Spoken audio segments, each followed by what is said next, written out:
Hi, welcome to Roy's Game Table. Today we have the unboxing of Wasp. So pull up a chair and let's see what's inside the pack.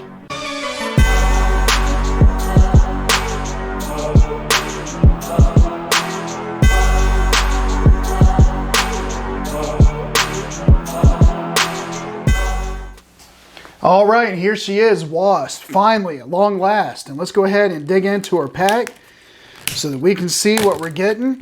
We're gonna start with her poster like we usually do to see what that's like. Let me, you can see a little bit there. Let me zoom out a little bit so you can get a little bit better look. And there's her whole poster. All right. And then we have some of her information and some of the new rules and keywords coming in her pack. You can see there foldable cards, which was something that came in with Ant-Man, and where the character card unfolds and can, so that she can get larger just like he can. So you can read right there about what the foldable cards are if you want to learn more. And then we have also the keyword team up, which is something that came in the Ant-Man pack as well. So you can read more about that. And then the piercing keyword is in her pack. And that was something that was introduced, I think, in the Rise of Red Skull. So those are some new keywords and the foldable cards and everything. And then you got some rules clarifications that come in for her, and you can read over those if you'd like. And of course, Wasp comes with the aggression aspect. Okay, and then we have her cards here. So I'm going to open them up and we'll look at the cards. Okay, so this is Wasp on her hero side, and if you can see, it says small but mighty. Response: after Wasp or an event you play defeats a minion or side scheme, deal 1 damage to the villain. And then she has a 1/1/2. And then of course her alter ego side is Nadia Van Dyne, a recovery of 3. And her action here, girl, or GIRL, I guess, because it looks like a cross-stick type thing. But shuffle up the 2 cards with a printed mental resource from your discard pile into your deck, limit once per round. Now, her rule sheet said that she comes as a foldable card, because you can, if you don't know, you can fold her, unfold her, and you get a big version of her. So she goes from Tiny Wasp on this side, see the trait there, tiny, and then if you unfold her, she can be the giant side, right there, Avenger, giant. And then threat you remove using your basic thwart power can be divided among schemes as you choose, and damage you deal using your basic attack power can be divided among enemies as you choose. And on this side, as you can see, she has a 2/2/3. All right, so that's her card, her character card. Now let's look at the actual cards. And here we have Ant-Man. This is the unique ally for her. And he is a 2/2. It costs 4 to get in, but while you're in giant hero form, Ant-Man gains the giant trait and gets +1 attack. And when you're in tiny hero form, he gains the tiny trait and gets +1 thwart, okay? And then giant help. Hero action: remove 3 threat from a scheme.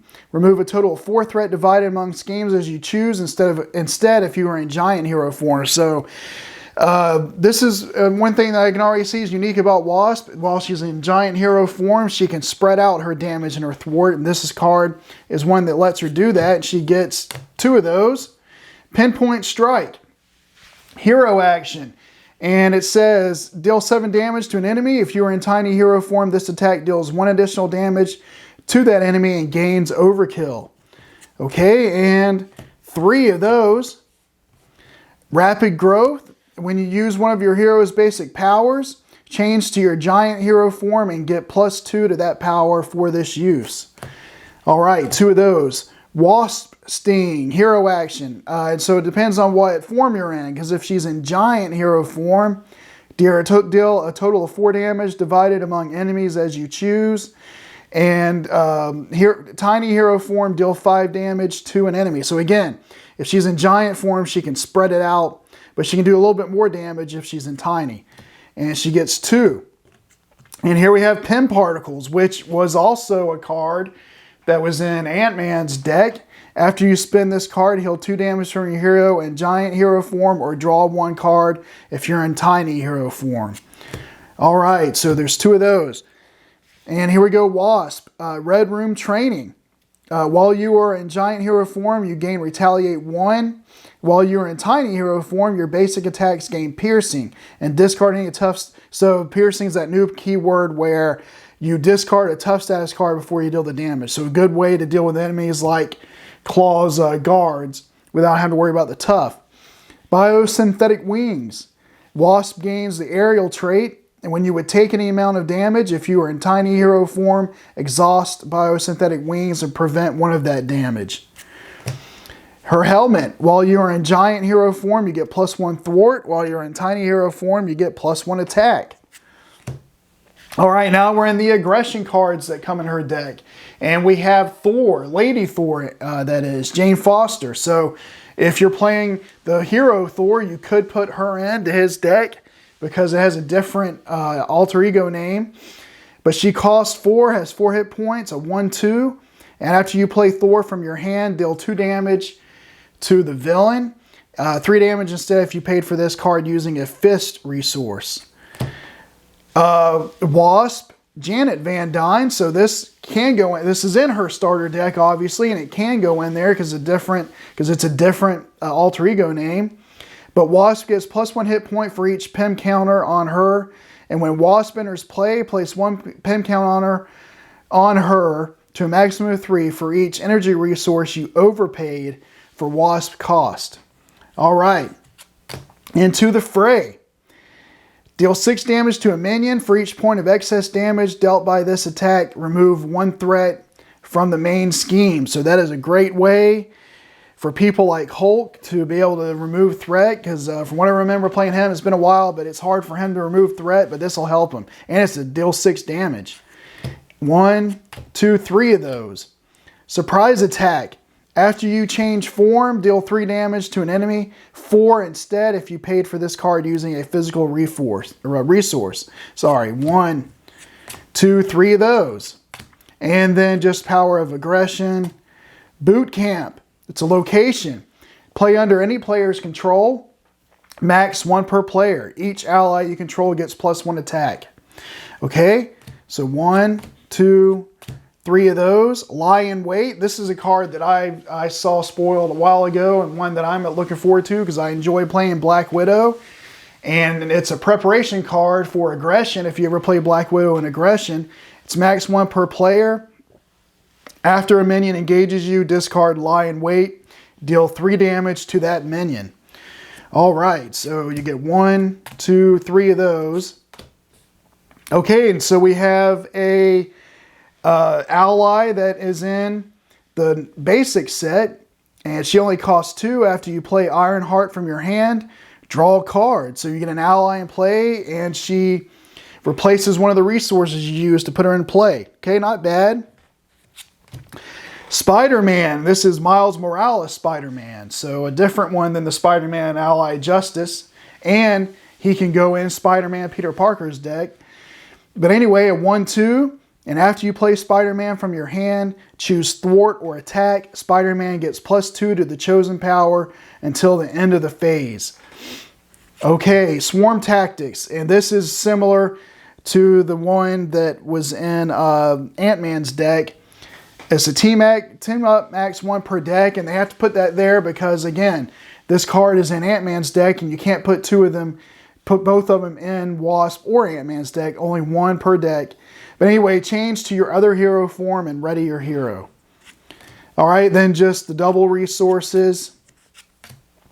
The Power in All of Us. Max 2 per deck. Double the number of resources this card generates when paying for a basic card. So a great way to get Avengers Mansion or Helicarrier or something like that in. Or Avengers Tower, I guess. 1, 2 of those. Queen Carrier is one we've seen before. You can pause and read that if you want. Red Dreams, and this is her obligation. You may flip to alter ego form. Choose to either exhaust and remove it from the game, or you have to discard each card with a printed mental resource from your hand and take 1 damage, and then discard the obligation. Okay. Mother's Orders. And this is part of her Nemesis set. And it's the side scheme. As an additional cost for each hero to make a basic attack, that hero must spend one of any resource.